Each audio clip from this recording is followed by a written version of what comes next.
अस्सलामुअलैकुम। कैसे हैं दोस्तों? मेरा नाम साकिब हुसैन है और आप देख रहे हैं नर्सिंग फाइल्स। आज हम जिस चैप्टर को डिस्कस करने जा रहे हैं उसे हम cellular adaptation and aberrant cell growth के नाम से जानते हैं। अगर आप पाकिस्तान से देख रहे हैं तो ये सेमेस्टर 3 और सब्जेक्ट पैथोफिजियोलॉजी 1 का पार्ट है। अगर हम खुद लफ्ज़ सेलुलर एडाप्टेशन की डेफिनेशन की बात करें तो इसका मकसद ये है कि किसी भी स्ट्रेसर या स्टिमुलाई की वजह से सेल उनके खिलाफ जो चेंजेस अपने अंदर लाता है और कितने किस्म की लाता है, उन चेंजेस को हम नाम देते हैं सेलुलर एडाप्टेशन का। और यही चेंजेस अगर मुस्तकिल होती रहें और स्टिमुलाई या स्ट्रेसर को ना हटाया जाए तो क्या होता है कि सेल्स की अनकंट्रोल्ड ग्रोथ और प्रोलिफरेशन होती है, जिसे हम कहते हैं एबरेंट सेल ग्रोथ। और यही एबरेंट सेल ग्रोथ आपकी लीड करती है कैंसर को। तो आए आज हम अपने पहले पार्ट यानी कि सेलुलर एडाप्टेशन और इसकी टाइप्स को डिस्कस करते हैं। सेलुलर एडाप्टेशन हमारे पास एक ऐसा बायोलॉजिकल मैकेनिज्म है जिसमें किसी भी एनवायरमेंटल चेंजेस को लेके हमारे सेल्स क्या रिस्पॉन्स जनरेट करते हैं, उन रिस्पॉन्सेस को हम सेलुलर एडाप्टेशन कहते हैं। ये चेंजेस जो सेल अपने अंदर लाते हैं रिस्पॉन्स के तौर पे, ये सिंगली भी हो सकती हैं या कॉम्बिनेशन के तौर पे भी हो सकते हैं। और ये चेंजेस होती हैं साइंटिफिकली हमारे पास 5 किस्म की, जैसे कि atrophy, hypertrophy, hyperplasia, metaplasia and dysplasia. ये कुछ कंडीशंस हैं जिनमें सेल्स खुद को क्या करते हैं, एडॉप्ट करते हैं। आए इनको वन बाय वन हम डिस्कस करते हैं। तो क्या होता है कि ये सबसे पहले हम ये समझ लें कि ये कंडीशंस होती किस तरह से चेंज है, कैसे सेल अडॉप्ट करता है। तो सेल अडॉप्ट करता है एक मैकेनिज्म के थ्रू जिसे हम कहते हैं सिग्नल ट्रांसडक्शन मैकेनिज्म। सेल के अंदर जो भी चेंजेस होनी होती हैं वो इस मैकेनिज्म के थ्रू होती हैं। और ये चेंजेस कौन करवाती हैं? जाहिर सी बात है, जीन्स। तो सेल के अंदर मौजूद होती हैं 2 किस्म की जीन्स, जिसे हम कहते हैं हाउस कीपिंग जीन एक को, और एक को कहते हैं हम डिफरेंशिएटिंग जीन्स। हाउस कीपिंग का मतलब ये होता काम ये होता है कि बॉडी के नॉर्मल फंक्शंस, सेल के नॉर्मल फंक्शंस जो भी हैं, सेलुलर एडाप्टेशन से लेके आपके प्रोटीन की सिंथेसिस तक, सारे के सारे हार्मोन के रिलीज हो, एंजाइम का बनना हो, सब के सब जो फंक्शंस परफॉर्म करती हैं वो ये हाउस कीपिंग जीन्स करती हैं। और स्ट्रेसर या स्टिमुलाई को लेके जो सेल अपने अंदर चेंजेस लाता है, जो जीन्स सेल के अंदर एडाप्टेशंस लाती हैं, चेंजेस लाती हैं, उन जीन्स को हम कहते हैं डिफरेंशिएटिंग जीन्स। और ये रिस्पॉन्सिबल होती हैं सेलुलर एडाप्टेशन ऑफ सेल को। तो आए सेलुलर एडाप्टेशन के 1 बाय 1 जो हमारे पास चेंजेस हैं, जैसे कि एट्रोफी, इसको डिस्कस करते हैं। तो अभी हम बात करते हैं एट्रोफी की। एट्रोफी का मतलब है कि डिक्रीज इन साइज, यानी सेल की साइज का डिक्रीज होना। अब ये सेल की साइज का जो डिक्रीज होने का प्रोसेस है ये रिवर्सेबल भी है हमारे पास। रिवर्सेबल इस वजह से है कि अगर ये स्ट्रेसर हटाया जाए या इन्वायरमेंटल चेंजेस को हटाया जाए तो जो सेल है अपनी नॉर्मल पुरानी साइज, जो उसकी नॉर्मल साइज है, उसमें वापस आ सकता है। अच्छा, ये एट्रोफी होती क्यों है? तो एट्रोफी जो है वो इस वजह से होती है, तो या तो उस एरिया का, उस बॉडी पार्ट का, उस बॉडी ऑर्गन का जो वर्क डिमांड है वो डिक्रीज हो चुका है, या कुछ ऐसे एडवर्स एनवायरमेंटल कंडीशंस होती हैं जो उसे मजबूर करती हैं कि वो एट्रोफी की कंडीशन को, एडाप्टेशन को अप्लाई करे, उसे एडॉप्ट करे। जो एट्रोफाइड सेल्स हो चुके हैं, यानी कि वो इनमें एट्रोफी आ चुकी है, तो वो अपने अंदर कुछ चेंजेस लाते हैं। अब वो एट्रोफाइड सेल्स क्या चेंजेस लाते हैं? सबसे पहले क्या करेंगे, वो ऑक्सीजन की जो कंजप्शन है ना, इसे रिड्यूस कर देंगे। जब ऑक्सीजन की कंजप्शन रिड्यूस होगी जो, तो इसके साथ साथ उसके जो सेलुलर फंक्शंस होंगे वो भी डिक्रीज होंगे। अब जो सेलुलर फंक्शन परफॉर्म करने वाले इसके जो अंदर ऑर्गेनील्स हैं, उन ऑर्गेनील्स का नंबर और साइज, ये दोनों भी डिक्रीज हो जाएंगे। तो कुल मिला के बात ये समझ आई कि एट्रोफी का मतलब ये है कि सेल की ऑक्सीजन की कंजप्शन के साथ साथ उसके अंदर मौजूद ऑर्गेनल्स की साइज और जो है वो नंबर्स और उनके फंक्शंस सब डिक्रीज होंगे। क्या कॉजेज हो सकते हैं इस एट्रोफी के? तो जनरली इनको हम 5 कैटेगरीज में डिवाइड करते हैं। सबसे पहले है हमारे पास डिसयूज। किसी भी इंसान का कोई एक्सीडेंट हो गया, अल्लाह ना करे, और उसको क्या है कि फ्रैक्चर हो गया, कास्ट उसके बाजू या उसके पाँव के ऊपर जो प्लास्टर बांधा जाता है वो बांध दिया गया है। अब उसे 30 दिन 25 दिन का रेस्ट टाइम दिया गया है। उस 25 और 30 दिन के दरमियान क्या करेगा, वो अपनी उस पाँव को, उस टांग को क्या करेगा, एक स्टैटिक पोजीशन के ऊपर रखेगा ताकि ज़्यादा से ज़्यादा क्या हो, जॉइंट या हमारे पास जो ब्रोकन बोन है वो जुड़ सके, जो फ्रैक्चर है वो हील हो सके। तो क्या हुआ, उस एरिया, उस बॉडी पार्ट का जो फंक्शन है, जो डिमांड है वो डिक्रीज हो चुकी है। अब वो फंक्शन परफॉर्म नहीं कर रहा। जब फंक्शन परफॉर्म नहीं कर रहा तो उस एरिया को क्या चाहिए, ऑक्सीजन भी इतनी नहीं चाहिए, क्योंकि उसके पास वर्क है नहीं, कुछ भी नहीं है। तो इसके नतीजे में क्या होता है कि उसकी जो साइज़ है उस एरिया की, उस बॉडी पार्ट की डिक्रीज होना शुरू हो जाती है। ये हम देखते हैं स्केलेटल मसल्स में फ्रैक्चर की सूरत में। उसके अलावा इसका जो दूसरा कॉज है वो है डीनर्वेशन।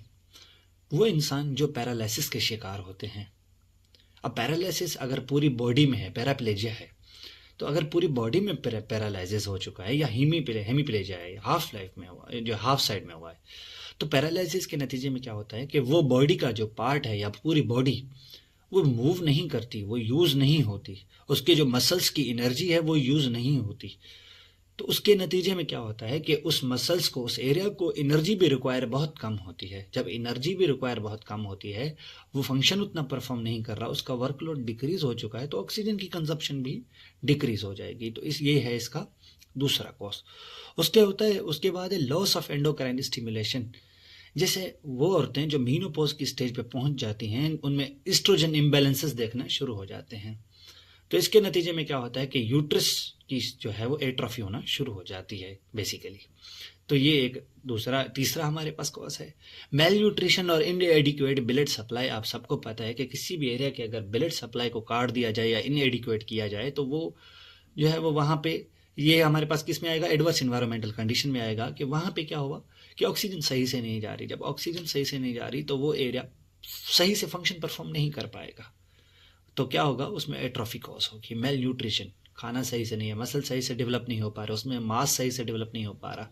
तो नॉर्मल क्या है कि वहाँ पे जो है वो एट्रोफी कॉज होगी। तो ये एट्रोफी के कॉजेज हैं जिनको हमने 5 कैटेगरीज में क्या किया हुआ है, डिवाइड किया हुआ है। तो आए सेलुलर एडाप्टेशन की दूसरी जो है वो चेंजेस, जिसे हम कहते हैं हाइपरट्रॉफी, को डिस्कस करते हैं। तो हाइपरट्रॉफी का मतलब होता है यहाँ पे इंक्रीज इन सेल साइज।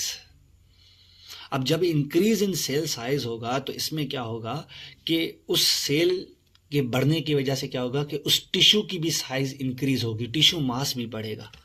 जब टिश्यू मास भी बढ़ेगा तो एक सेल जिसकी साइज बढ़ चुकी है, तो मतलब उसका ये होगा कि वहाँ पे जो मौजूद ऑर्गेनेल्स हैं, जो फंक्शनल कंपोनेंट्स हैं, उनकी भी अमाउंट इंक्रीज होगी। जब उन फंक्शनल कंपोनेंट्स की अमाउंट भी इंक्रीज होगी तो क्या होगा कि overall tissue, overall organ, overall cells का फंक्शन क्या होगा, अमाउंट, वो भी इंक्रीज हो जाएगा। तो इसका मकसद ये हुआ कि वो एरियाज बेसिकली जहाँ पे हमें ज़्यादा फंक्शन करने की रिक्वायरमेंट होती है, जहाँ पे स्ट्रेस ज़्यादा दिया जाता है, तो वहाँ पे क्या होता है कि उन सेल्स में हाइपरट्रॉफी देखी जाती है। कॉजेज क्या हैं, किस वजह से ये हाइपरट्रॉफी होती है, इंक्रीज्ड वर्कलोड की वजह से, वो चाहे किसी बॉडी पार्ट के ऊपर हो या किसी भी ऑर्गन के ऊपर। कॉमनली हमें ये कहाँ पे देखने को मिलते हैं, जैसे कि cardiac and skeletal muscles tissues के ऊपर हमें ये देखने को मिलते हैं। अच्छा, इसके जो है वो 2 टाइप्स हैं। अब ये हाइपरट्रॉफी होता किस वजह से है, इसके 2 कॉजेज हैं, टाइप्स नहीं, कॉजेज। एक कॉज को हम नाम देते हैं नॉर्मल फिजियोलॉजिकल कॉज, जिसके नतीजे में रिजल्ट में ये हाइपरट्रॉफी कॉज होती है। और दूसरा कॉज है हमारे पास एबनॉर्मल पैथोलॉजिकल, यानी कि किसी भी डिजीज की वजह से। नॉर्मल में ये होता है कि वो इंसान, एक लड़का है या लड़की है, वो जिम जाती है, वो ज़्यादा ओवर वर्क करते हैं, वो जो है वो एक्सरसाइज हद से ज़्यादा करते हैं, अपने मसल्स के ऊपर स्ट्रेस डालते हैं। तो जिसके नतीजे में क्या होता है कि एक आम इंसान के मुकाबले में उनकी बॉडी क्या हो जाती है, उनकी बॉडी का मास इंक्रीज हो जाता है, बाइसेप्स ट्राइसेप्स बनना शुरू हो जाते हैं, वो बॉडी बिल्डर कहलाने लग जाता है। तो वो जो बॉडी की साइज़ बढ़ी, मास बढ़ा, तो वो किसकी वजह से बढ़ा, हाइपरट्रॉफी की वजह से बढ़ा। तो ये क्या है, एक नॉर्मल फिजियोलॉजिकल कंडीशन है।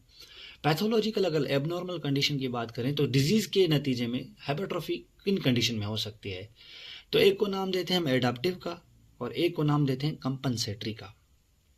एडाप्टिव का मकसद ये होता है कि किसी भी डिजीज की वजह से, जैसे कि एक इंसान है हाइपरटेंशन, वो हाइपरटेंशन का पेशेंट है, यानी उसकी जो ब्लड सर्कुलेशन है वो फास्ट है, तेज है, तो इसके नतीजे में क्या होगा कि जैसे ही हमारे पास ग्रेट आयोटा से क्या होगा कि हमारे सुपीरियर वीना कावा से, बेसिकली सुपीरियर वीना कावा से क्या होगा कि जैसे ही ब्लड हमारे पास राइट आर्टम से राइट वेंट्रिकल में जाएगा, जहाँ से उसे इजैकुएट होना है, जहाँ पे ये फिल हो रहा होता है, तो वहाँ पे क्या होता है कि पहले तो हाइपरटेंशन की वजह से वो ब्लड जल्दी फिल होगा, तो क्या होगा कि सेल के पास इतनी जगह नहीं होती, हार्ट के पास इतनी जगह नहीं होती, टिश्यूज़ के, हार्ट के टिश्यूज़ के पास। तो हार्ट के टिश्यू क्या करते हैं, एक्सपैंड करना शुरू कर देते हैं, अपनी साइज़ बढ़ाना शुरू कर देते हैं। तो यहाँ पे आपको एग्जांपल दी गई है राइट वेंट्रिकल हाइपरट्रॉफी की। ये एक डिजीज़ है, कंडीशन है, जिसमें क्या हो जाता है कि जो राइट वेंट्रिकल है उसकी साइज इंक्रीज हो जाती है ड्यू टू हाइपरटेंशन। हाइपरटेंशन को बैलेंस करने के लिए क्या करते हैं कि राइट वेंट्रिकुलर के सेल हाइपरट्रॉफी को एडॉप्ट करते हैं। तो हमें यहाँ पे ये समझने को मिला। कंपनसेटरी हाइपरट्रॉफी की अगर हम बात करें तो कंपनसेट का हमेशा मतलब होता है कि जो है वो ऑन द बिहाफ ऑफ काम करना। एक इंसान है, वो 2 किडनियों पे काम कर रहा है और एक किडनी पे क्या करता है, काम करता है। एक इंसान है जिसका लिवर ट्रांसप्लांट हुआ है, तो उसके पास थोड़ा सा लिवर का पार्ट है, लेकिन वो फिर भी सर्वाइव कर रहा है, फिर भी वो काम कर रहा है। हाउ? एक इंसान जो 2 किडनियों पे भी काम कर रहा था, एक किडनी पे भी काम कर रहा है, हाउ? तो क्या होता है कि एक इंसान, एक ऑर्गन, या तो उसका बॉडी का पार्ट काट के सर्जिकली रिमूव किया गया है या पूरा ऑर्गन रिमूव किया गया है। तो इसकी मिसाल ऐसे ले लीजिए कि एक इंसान ने किसी दूसरे इंसान को एक किडनी डोनेट कर दी, तो दोनों इंसानों के पास क्या क्या है, एक किडनीज है मिसाल के तौर पे। तो जिस इंसान के पास एक किडनी है, तो उस एक किडनी पे वर्क ओवरलोड क्या हो जाएगा, इंक्रीज हो जाएगा, क्योंकि उसे दूसरी किडनी का भी काम करना है। तो इसकी वजह से क्या होगा कि उस किडनी की साइज हमारे पास क्या होगी, बढ़ना शुरू हो जाएगी। तो इस कंडीशन की हाइपरट्रॉफी को हम नाम देते हैं कंपनसेटरी हाइपरट्रॉफी, जो किसी ऑर्गन की बिहाफ पे हमारे पास वजूद में आए। अब हम बात करते हैं सेलुलर एडाप्टेशन की तीसरे चेंजेस की, जिससे हम कहते हैं हाइपरप्लेजिया। पहले 2 में साइज का मामला था, लेकिन हाइपरप्लेजिया में क्या है कि खुद सेल्स की तादाद बढ़ रही होती है, यानी increase in number of cell. अब ये इंक्रीज इन जो नंबर ऑफ सेल होता है ना, ये क्या होता है कि कभी कभी आपका एसोसिएटेड होता है हाइपरट्रॉफी के साथ भी। जिस जगह पे सेल की तादाद बढ़ रही होती है, सेल की जो है वो नंबर्स इंक्रीज हो रहे होते हैं, तो वहाँ पे देखा जाता है कि उस सेल की जो साइज़ है वो भी इंक्रीज हो रही होती है, यानी कि उसके साथ साथ हाइपरट्रॉफी भी हो रही होती है। ये एक कंट्रोल्ड प्रोसेस होता है। अगर इस हाइपरप्लेजिया को कंट्रोल ना किया जाए तो ये क्या करवाएगा, एक नई कंडीशंस में हमारे पास डेवलप कर सकता है। ये क्योंकि ये एक कंट्रोल प्रोसेस है, तो ये एक कंट्रोल के साथ क्या करता है, आगे रेस्पॉन्स करता है। ये हाइपरप्लेजिया हमारे पास इरिवर्सिबल नहीं है। अगर हम स्टिमुलाई या हमारे पास जो है वो जो स्ट्रेसर है उसको रिमूव कर दिया जाए, तो ये हाइपरप्लेजिया क्या है कि एक नॉर्मल कंडीशन में डेवलप हो सकती है, जिसके नतीजे में क्या होगा कि सेल्स अपनी पुरानी साइज में वापस आना शुरू हो जाएंगे। ये हाइपरप्लेजिया जो है वो जो प्रोसेस हो रहा है, ये हमारे पास क्या है कि ये सीज हो सकता है अगर हम स्टिमुलस को यानी कि स्ट्रेसर को रिमूव कर दें। तो स्टिमुलाई जो हाइपरप्लेजिया कॉज करवा रहे होते हैं वो कौन से हो सकते हैं? एक होते हैं हमारे पास फिजियोलॉजिक और एक होते हैं पैथोलॉजिकल, जिसे हम नॉन फिजियोलॉजिक भी कहते हैं। फिजियोलॉजिक का मतलब, फिजियोलॉजिक में भी 2 किस्म के टाइप आते हैं, एक को हम कहते हैं हार्मोनल और एक को कहते हैं कंपनसेटरी। अब कंपनसेटरी से आपको समझ आ रहा है कि यहाँ पे ऑन द बिहाफ की बात हो रही है। लेकिन अगर हम पैथोलॉजिकल की बात करें तो पैथोलॉजिकल में ये हो रहा होता है कि मिसाल के तौर पे एक वोमेन जिसके हर माह क्या होता है कि मेंस्ट्रुअल साइकिल रिपीट होती है और ओवर द टाइम हर बार जो है वो एंडोमेट्रियम की शेडिंग भी हो रही होती है और एंडोमेट्रियम की डेवलपमेंट भी हो रही होती है। जब शेडिंग हो रही होती है, जब डेवलपमेंट हो रही होती है, तब क्या होता है कि एस्ट्रोजन जो हार्मोन होता है इसका अहम किरदार होता है। तो जब ये बार बार ओवररेटेड हो रहा होता है, तो अगर उस इंसान में इम्बैलेंस ऑफ एस्ट्रोजन हो जाए, एक्सेसिव एस्ट्रोजन रिलीज हो जाए, जो उसके नतीजे में क्या देखा जाता है कि उस फीमेल में एंडोमेट्रियल हाइपरप्लेजिया देखा जाता है। उसकी एंडोमेट्रियम जो है वो थिक हमें नज़र आती है, उसमें सेल की जो तादाद है वो बढ़ चुकी होती है। तो ये एक कंडीशन पैथोलॉजिक कहलाती है। फिजियोलॉजिक की बात करें तो फिजियोलॉजिक 2 किस्म की है। हार्मोनल फिजियोलॉजिक हाइपरप्लेजिया क्या है कि हार्मोन की वजह से सेल्स की डिमांड को देखते हुए उस एरिया में, उस बॉडी पार्ट में, उस ऑर्गन में सेल्स की तादाद बढ़ना। इसकी यहाँ पे दो मिसालें दी गई हुई है, एक ड्यूरिंग लैक्टेशन और एक ड्यूरिंग प्रेगनेंसी। अब क्या होता है कि वो मदर्स जो ब्रेस्ट फीडिंग करवा रही होती हैं, जो लैक्टेशन के पीरियड में होती हैं, तो उसमें क्या होता है कि due to production of milk, due to accumulation of milk, अब प्रोड्यूस भी हो रहा होता है, वहीं जमा भी हो रहा होता है ब्रेस्ट्स में। तो क्या है कि इस चीज़ को कंट्रोल करने के लिए, इस चीज़ को अडॉप्ट करने के लिए क्या होता है कि जो ब्रेस्ट की साइज़ है ना वो बढ़ना शुरू हो जाती है, यानी इनलार्जमेंट ऑफ ब्रेस्ट। उसके बाद जैसे यूट्रस में फीटस पल रहा होता है, फीटस की ग्रोथ हो रही होती है ड्यूरिंग प्रेगनेंसी, तो क्या होता है कि जो यूट्रस की साइज़ है वो भी इंक्रीज़ होना शुरू हो जाती है। वहाँ पे जो मौजूद सेल्स हैं वो हाइपरप्लेजिया कॉज करवाते हैं, अपनी साइज़, अपनी जो नंबर्स हैं वो बढ़ाना शुरू कर देते हैं। तो ये हमारे पास कंडीशन कहलवाएगी hormonal physiologic hyperplasia. Compensatory hyperplasia की अगर हम बात करें तो अब मिसाल के तौर पे किसी इंसान को चोट लग गई, उसका एक बॉडी पार्ट जो है वो रिमूव हो चुका है, या वहाँ पे कट लग गया है, या वहाँ से जो मांस था वो रिमूव्ड हो चुका है। अब क्या करना है कि बॉडी को तो वहाँ पे प्रोडक्शन करनी है, अपनी प्रोलिफरेशन सेल्स को तो करनी है। तो वहाँ पे जो प्रोलिफरेशन होगी, जो वूंड हीलिंग होगी, जो रीजनरेशन होगी, तो इस तरह की tissue regeneration, tissue wound healing को हम नाम देते हैं कंपनसेटरी फिजियोलॉजिक हाइपरप्लेजिया। तो यहाँ पे हाइपरप्लेजिया खत्म होता है।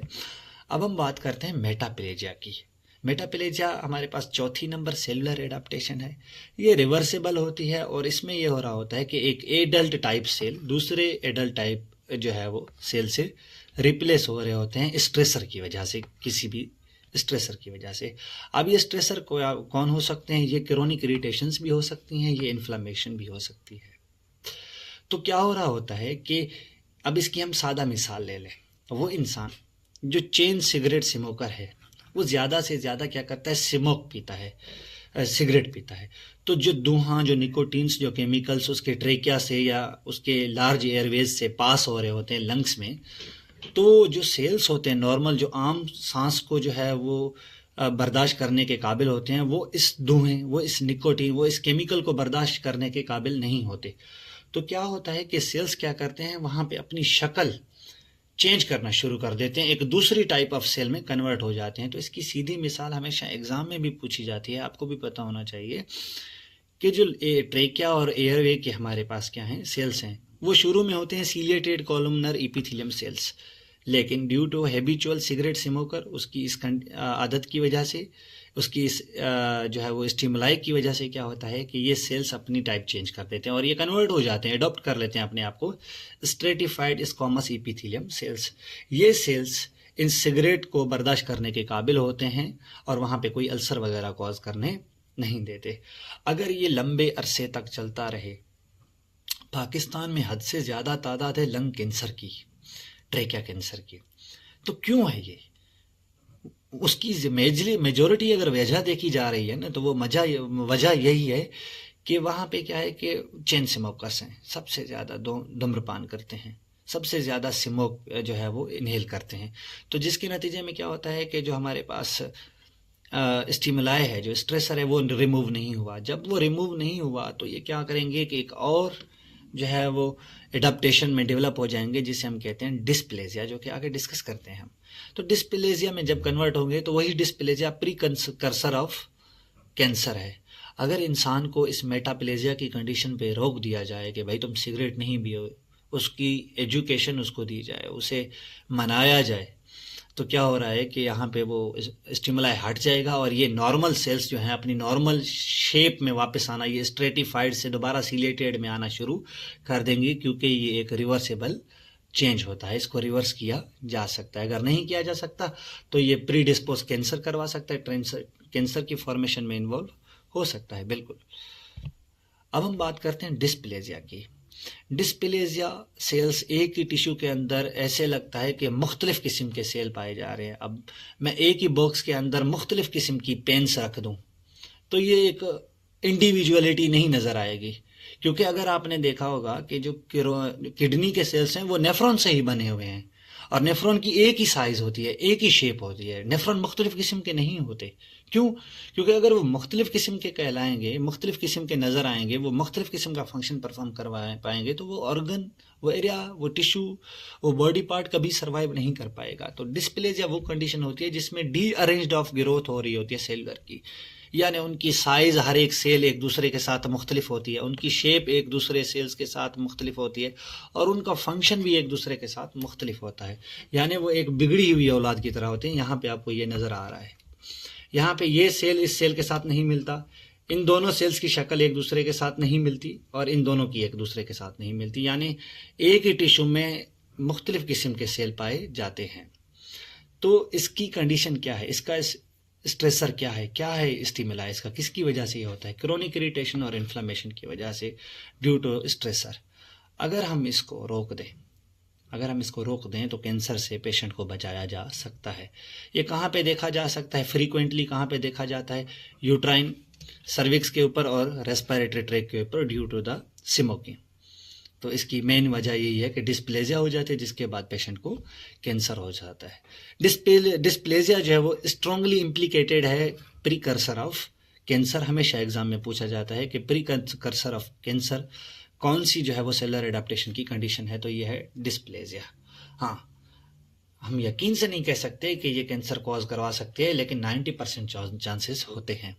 हाँ, अगर रिमूव किया जाए उस इरिटेटिंग कॉज को, उस स्टिमुलाई को, तो ये चांसेस हैं कि जो सेल है वो दोबारा अपनी उस वापस सही सलामत कंडीशन में वापस आ जाए, रिवर्सेबल, पोटेंशियली रिवर्सेबल हो जाए।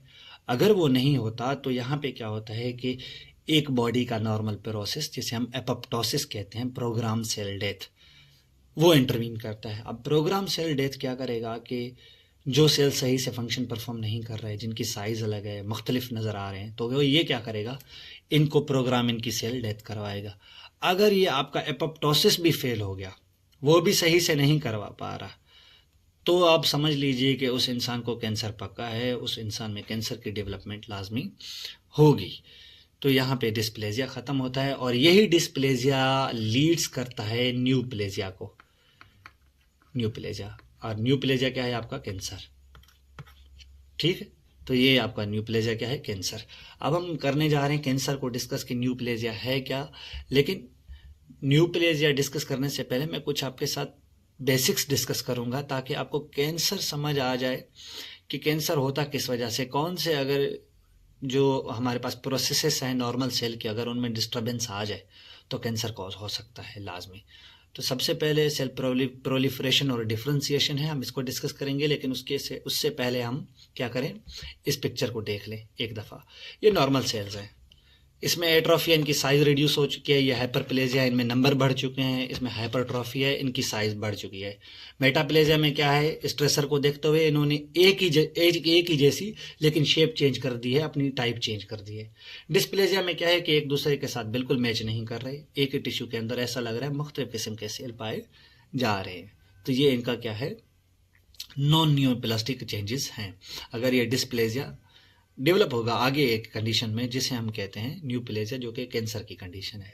तो ये बेसिक है। अब हम बात करते हैं सेल प्रोलिफरेशन और डिफरेंशिएशन की। तो सेल प्रोलिफरेशन का मतलब ये है कि सेल की डिवीजन, एक सेल से दूसरे सेल का बनना।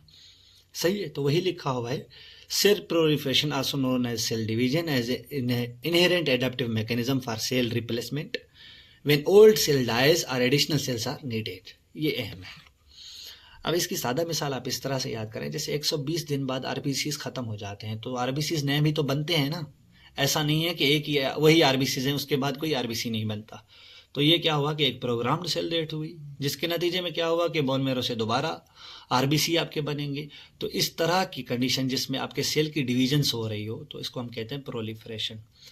डिफरेंशिएशन क्या है? Cell differentiation. सेल डिफरेंशिएशन का मतलब ये है कि स्टेम सेल आपके बोन मैरो में, वही स्टेम सेल आपके न्यूरॉन भी बना रहे होते हैं, नेफ्रॉन भी बना रहे होते हैं, दोनों अलग है। वही स्टेम सेल आरबीसीज भी बना रहे होते हैं, और क्या बना रहे होते हैं, इम्यून सेल्स भी बना रहे होते हैं, जैसे न्यूट्रोफिल, इजनोफिल, बेजोफिल, सब एक दूसरे के साथ अलग है, सबका फंक्शन अलग है। वही आपके जो है वो स्टेम सेल्स क्या बना रहे होते हैं हमारे पास, जिन्हें हम प्रोजेनेटर सेल कहते हैं, यही आपके प्रोजेनाइटर सेल क्या बना रहे होते हैं, प्लेटिलेट बना रहे होते हैं। मुख्तलिफ किस्म के बॉडी के सेल्स बना रहे होते हैं। तकरीबन 200 किस्म के हमारे पास इंडिविजुअल सेल्स हैं। तो इस तरह की कंडीशन, इस तरह का प्रोसेस जिसमें एक सेल दूसरे सेल से नज़र आए और वो फंक्शन भी अलग परफॉर्म करे, उसकी साइज भी अलग हो, तो इस तरह के मैकेनिज्म को हम कहते हैं डिफरेंशिएशन। एपोप्टोसिस आप सबको पता है कि एक प्रोग्राम्ड सेल डेथ है। इसमें जो है वो 3 किस्म की प्रोग्राम्ड सेल डेथ होती हैं। एक तो सेंसेंट सेल्स। सेंसेंट सेल का मतलब ये है कि वो सेल जिनकी एज अब पूरी हो चुकी है, जैसे कि आरबीसीज। एक वो कि जिनका डीएनए डैमेज हो चुका है, अब उनको जो है वो डेथ करवानी है। और एक वो जो अनवांटेड सेल्स हैं, जो कि हमारे पास क्या हैं, जिनका कोई काम नहीं है, तो उन सेल को क्या करवाते हैं कि एपोप्टोसिस के प्रोसेस के थ्रू जो है वो प्रोग्राम्ड सेल डेथ करवाई जाती है। इसके बाद हम डिस्कस करने जा रहे हैं सेल साइकिल के बेसिक्स। अगर मैं कहूँ कि एक ड्रग है एंटी न्यूप्लास्टिक, जो कि नॉन स्पेसिफिक है, अगर मैं कहूँ कि स्पेसिफिक है, तो ये नॉन स्पेसिफिक स्पेसिफिक हैं क्या? तो एंटी न्यूप्लास्टिक में नॉन स्पेसिफिक का मतलब ये होता है कि एक ड्रग जो इस किसी भी फेस में आके इंटर कर सकती है और सेल डेथ करवा सकती है, इसको रोक सकती है। और एक मैं कहूँ कि स्पेसिफिक है, यानी वो ड्रग जो कि सिर्फ इंटरफेस पे आके एक्ट करेगी, वो ड्रग जो सिर्फ G1 फेस पे जाके एक्ट करेगी, तो वो क्या है हमारे पास, स्पेसिफिक है। तो इस चीज़ को समझने के लिए मैंने ये पिक्चर लगाई हुई है यहाँ पे। तो सेल साइकिल के होते हैं 2 फेसेस। एक फेस को हम नाम देते हैं नॉन डिवाइडिंग फेस, और नॉन डिवाइडिंग फेस कौन सा है, इंटरफेस। और एक फेस को हम नाम देते हैं डिवाइडिंग फेस, जो कि कौन सा है, माइटोटिक। इंटरफेस के भी 3 फेसेस हैं, G1 फेस, S फेस और G2 फेस। इस फेस में आपके डीएनए रेप्लिकेशन हो रही होती है, और ये कौन करवा रहा होता है, आपका एक एंजाइम। और इस एंजाइम को हम क्या नाम देते हैं, डीएनए पॉलीमरेज। माइटोटिक सेल्स में क्या लास्ट में आता है आपका कौन सा process, face, mitotic face. Mitotic face में क्या होता है कि एक सेल्स इंडिविजुअली 2 सेल्स में कन्वर्ट होता है। जब ये 2 सेल में कन्वर्ट होगा तो फिर दोबारा वही आपका G1 फेस शुरू हो जाएगा, और ये फिर दोबारा सेल साइकिल शुरू होना हो जाएगी। तो ये हमारे पास क्या है, सेल साइकिल है। तो आपने क्या याद करना है, कैंसर के हवाले से स्पेसिफिक और नॉन स्पेसिफिक। अब हम बात करते हैं सेल प्रोलिफरेशन की इन डिटेल। 200 किस्म के इंसान की बॉडी में सेल पाए जाते हैं, और ये 200 किस्म के सेल्स, जिसमें से क्या है कि कुछ सेल अपनी प्रोलिफरेशन करते हैं, डुप्लीकेट बनाते हैं, अपने जो है वो डिवीजन करते हैं, लेकिन कुछ सेल नहीं करते। तो on the basis of proliferation कुछ हमने जो है वो रिकमेंडेशन है से बॉडी में कि किस तरह से जो है वो प्रोलिफरेशन होती है, किस तरह से डिफरेंशिएशन हो सकती है। तो जैसे कि न्यूरॉन और नेफ्रॉन, इनमें ये कभी भी डिवाइड नहीं करते। स्केलेटल मसल और कार्डिक मसल ये रेयरली डिवाइड करते हैं, लेकिन न्यूरॉन और नेफ्रॉन क्या करते हैं, ये डिवाइड नहीं होते। ये अपनी जो है वो दोबारा जो है वो नहीं बना पाते अपने सेल्स। हाँ, लेकिन रिपेयर कर सकते हैं। तो आपको पता होना चाहिए कि डिवाइड और रिपेयर में बड़ा फ़र्क होता है। रिपेयर यानी कि कोई पार्ट टूट गया, उसको रिपेयर करना। डिवाइड होना यानी एक नए बिल्कुल सेल में डिवाइड होना, अपनी एक डुप्लीकेट कॉपी बनाना, वो इनमें एबिलिटी नहीं होती है। उसके बाद कुछ प्रोजेनाइटर सेल होते हैं, या जिन्हें हम पेरेंट सेल कहते हैं। अब ये क्या करते हैं, डिवाइड भी करते हैं, रिप्रोड्यूस भी करते हैं, जैसे आपके आरबीसीज, ब्लड सेल्स। ठीक है, अब ये डिवाइड भी हो रहे होते हैं, रिप्रोड्यूस भी करते हैं। उसके अलावा आपके कौन से सेल, इम्यून सेल सबसे ज़्यादा, जैसे आपके न्यूट्रोफिल्स, ये डिवाइड भी करते हैं, रिप्रोड्यूस भी होते हैं। Skin cell, liver cell, liver transplant होता है, तो इसमें क्या हो रहा होता है कि लिवर बढ़ रहा होता है। अब लिवर बढ़ गया, अपनी कंप्लीट स्टेट में आ चुका है। एक होते हैं अनडिफरेंशिएटेड सिस्टम सेल्स, वो सेल्स जैसे कि मट्टी का किरदार अदा करें, एक मट्टी का किरदार, जिन्हें हम क्या कहते हैं, नॉर्मल सोमेटिक सेल्स। अब मट्टी से आप कुछ भी बना सकते हैं, जो आपको नीड हो उसके हिसाब से आप प्रोजेनाइटर सेल बनाएंगे, और यही प्रोजेनाइटर सेल मुख्तलिफ किस्म के जाके आगे सेल बनाएंगे। आपके जो है वो जैसे कि न्यूट्रोफिल्स भी बना रहे होंगे, आपके बेजोफिल्स भी बना रहे होंगे, आपके आरबीसीज भी बना रहे होते हैं, यानी वास्ट जो है वो वैरायटी ऑफ सेल्स बन सकते हैं, क्योंकि ये आपके पास क्या है, प्रीकर्सर मटेरियल है। तो ये क्या है, इसे हम क्या कहते हैं, undifferentiated stem cell. The rate of production of cells very greatly, हर सेल डिपेंड करता है। कोई रैपिडली रिप्लेस हो रहे होते हैं, कोई रैपिडली रिप्रोड्यूस हो रहे होते हैं, कोई कभी प्रोलिफरेट करते ही नहीं है, जैसे आपके न्यूरॉन सेल और नेफ्रॉन सेल्स। तो ये क्या है, सेल प्रोलिफरेशन है। सेल डिफरेंशिएशन का मतलब ये है कि जैसे मैंने समझाया कि हर एक सेल दूसरे सेल से अलग आए, लेकिन कुछ रिकमेंडेशन है हमारे पास किस तरह से ये अलग आना चाहिए। मोर स्पेशलाइज्ड होना चाहिए हमेशा, इसकी खूबी दूसरे सेल से अलग होनी चाहिए। जो न्यूरॉन है और नेफ्रॉन है, दोनों की खूबी अलग है, दोनों के फंक्शन अलग है। वेल डिफरेंशिएट होने चाहिए साइज में, फंक्शन में, नंबर्स में।